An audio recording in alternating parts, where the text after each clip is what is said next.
السلام عليكم المشاهدين، كي دايرين؟ لاباس عليكم؟ بخير هانيين الحمد لله.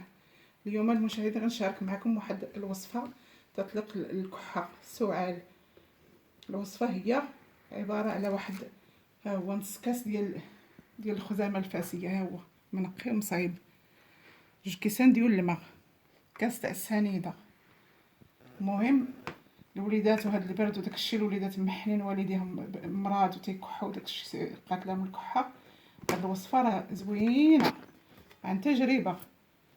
فيها هاد نص كاس ديال الخزامه، هاد 2 كيسان تاع الماء، وكاس ديال السنيده. كنشدو هاد الخزامه هادي من بعد ما كنقوها، نص كاس قد هاك، نقوها ونغسلوها ونديروها في كاسرونه، وتنزيدو عليها 2 كيسان تاع الماء وهاد الكاس تاع السنيده.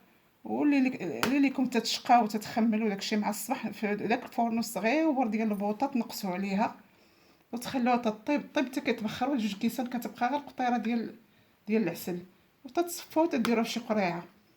راه زوينه الكحه بزاف، زعما مجربه، هذه مجربه زوينه هذه، لا الكلاوي ولا الكحه ولا النبوله ولا كلشي. هاد الخزامه راه تبارك الله، راه بنادم راه عارف لاش كتصلاح. المهم ها هو انا موجداه، ها هو فين هو كاين، شتي كنشربوا منه كاملين حنا اللي جاتو الكحه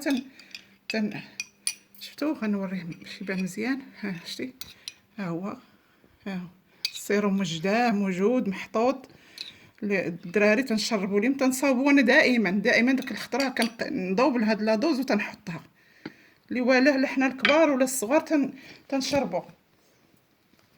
اي والله يعفو على الجميع، وهذه هي الخلطه وراه زوينه. اي والله يعفو على الجميع، والله يعاونكم.